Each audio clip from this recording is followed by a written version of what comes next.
There's a strange anomaly going on with silver today. All the market indicators say that it should be rising in price, but it's not.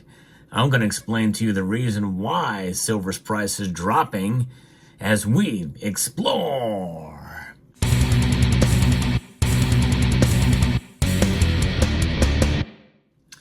This is one of those days where you're scratching your head wondering what's going on with the market price for silver.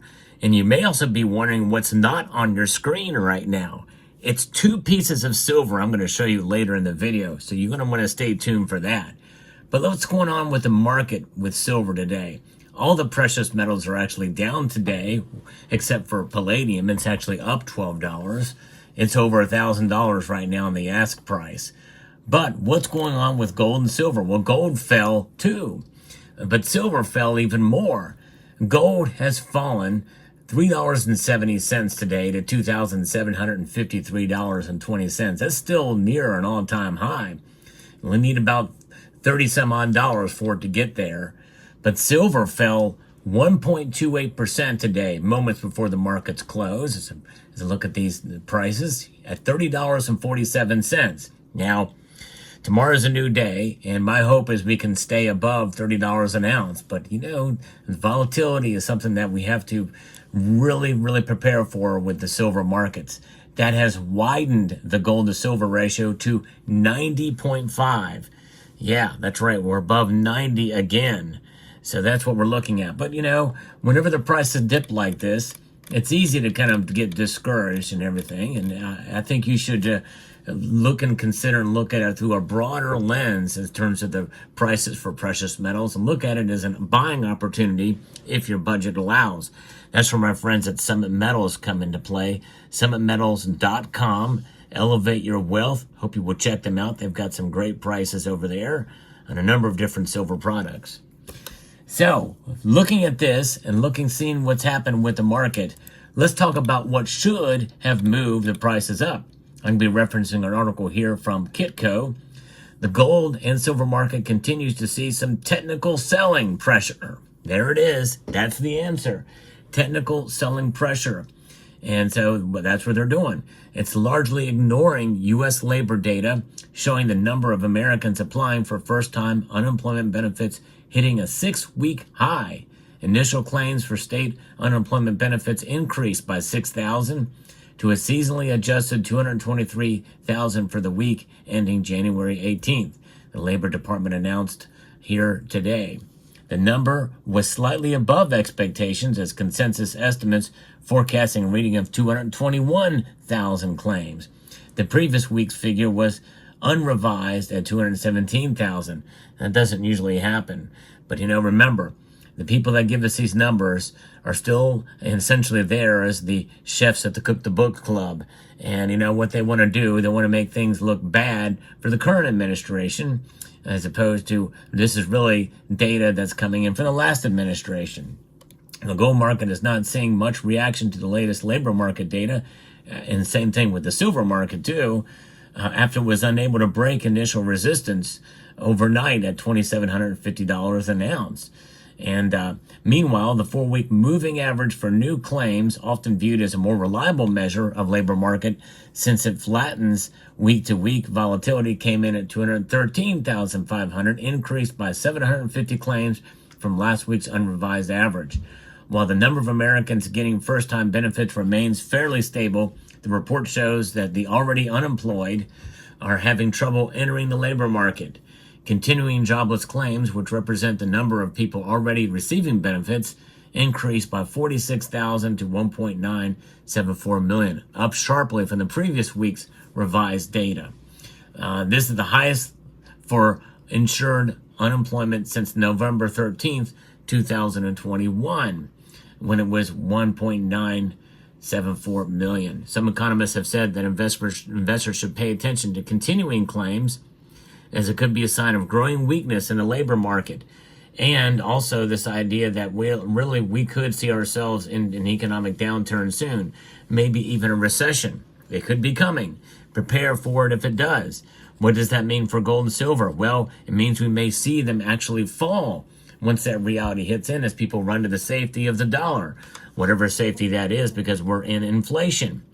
And if inflation stays where it is or persists, we may see mild stagflation, which means high unemployment up, with the unemployment numbers up, and the dollar going down in value. In other words, inflation up and unemployment up. Those are the realities that we could find ourselves in as we look at this. But what's another factor? Well, yes, gold and silver are down, but guess what also is down? This is why silver should be up, but it is the dollar index. The dollar index has taken a turn downwards now, and it is at 108.14, which is really high, but still, it is down, and usually when it's down, gold and silver go up.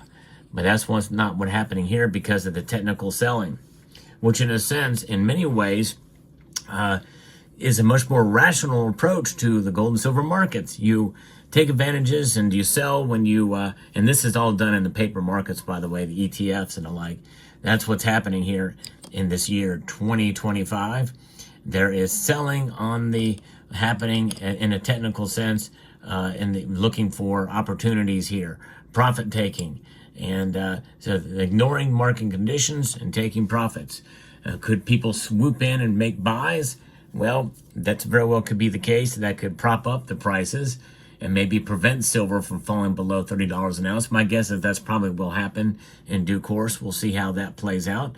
But nonetheless, we're going to have days like this but it's unusual to see both the dollar index down and silver down. And we have seen several times when silver's been up with the dollar index up. And I think that this is just a blip on the radar. And even though it is down over 1% today, it's not a plunge in price. And tomorrow's a new day. We could see things correct in due course. But again, tomorrow is Friday, and maybe people, recognize that the normal Friday night or Friday smackdown in price, and we could have that too. Prepare for any eventuality. Does that change the overall fundamentals for silver? No. Silver is a metal that you hold outside of the system. It is wealth outside of the system. That's a very strong case for holding it. Plus, it's an investment you can hold and you can enjoy the many different designs and the like that you find on precious metal products, such as what I'm going to show you right now. The Germanium Mint has been very kind to send me the newest edition in the Valkyrie series from 2025. Boom! Look at that. I mean, look at that, literally right there, if you know what I mean. And so this is I'm busting this silver round out, and it is technically a round, what I refer to as a fantasy coin, beautifully done by the Germanium Mint. This is their bullion version. They have 3 different versions of these, and this is the one that is a BU grade Germanium Mint 1 ounce 4/9 fine silver coin or fantasy coin, the Arnhild 1 ounce silver BU. The next in the Valkyrie series. This is the 4th and final goddess. And with the year 2025, the daughter of Odin, introduced by the Germanium Mint as part of the Valkyrie series. It concludes a cycle that began at the gates of the stronghold, symbolically referencing the idea of the world's cyclical nature, changing seasons, and eternal circle of life. The obverse of this piece, the fantasy coin, features Arnhild, an archer and guardian of the fortress, depicted surrounded by eagles and symbols of strength, courage, and wisdom.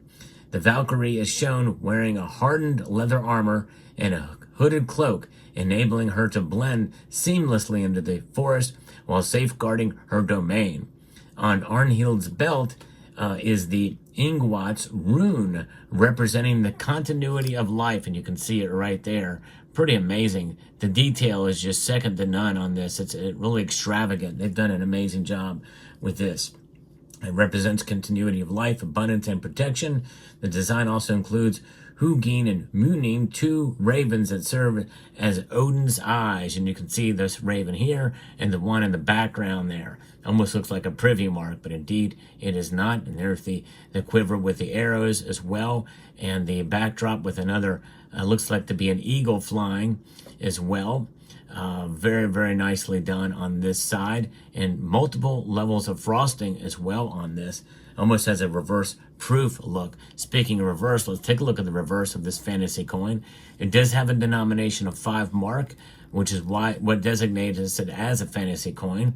Germania 2025, 1 ounce fine silver. It showcases Germania Mint's distinctive motif alongside the eagle, Arnhild's symbolic animal. The centerpiece of the shield displays Germanic runes accompanied by details about the year of issue, denomination, and metal composition. That 4/9 pure silver. Amazing detail on this all the way across for the motif around the outside. Very consistent with the series. I love that they're consistent with the releases here. It does have a reeded edge, as you can see here. Just an amazing job that they've done with this piece that has a limited mintage of 25,000 pieces. So there's that. And the next one is the first in the series. It is her daddy. Yes, indeed. Who's her daddy? It is indeed Odin, the god Odin, in a partnership with the Royal Mint. The Germanium Mint has been very kind to send this to me as well. This is the first bar from the Norse God series, a combination of the highest quality silver and a unique design by the Royal Mint, enclosed in elegant packaging from the Germanium Mint. So indeed, this is Germanium Mint packaging, but it is a Royal Mint product. The mighty Odin, Norse god of war, wisdom, and magic, sits upon his majestic throne. His figure exudes dignity and strength, while his long gray hair and beard symbolize the wisdom accompanied over the ages. In his hand he holds the Gungnir, his legendary spear forged by dwarves, which never misses its mark. The powerful attribute reflects the infallibility and strength in battle. At his feet are 2 massive wolves, Gary and Frickie, symbolizing loyalty and readiness to defend their master. Their wild, piercing eyes and muscular builds reveal the raw and wild nature in which Odin is inseparably connected. Accompanying him are also 2 ravens, Hugin and Munin, which we saw in the other piece. Pretty amazing. That is, here's the father, and we saw the daughter in the Valkyrie series. Pretty amazing. The loyal scouts bring news from across the world, adding a mystical dimension to its character. Remember, this is fantasy and these types of things with mythology, with the key word being myth. Just kind of interesting how it ingrains into the culture of the Vikings that these gods held for them. But very interesting. Here's with the reverse Royal Mint stampings here. Very nicely done. In this nice assay packaging here, 1 ounce fine silver in partnership with the Germanium Mint. So there you have it. So let's zoom out and take a look at all of these things together in this video here as we close out. Let me know what your thoughts are down in the comment section below. Hope you found this video informative, insightful, and educational. We'd like to extend a multitude of gratitude to each and every one of you for taking the time to watch, and encourage you to please rate, share, comment, and subscribe.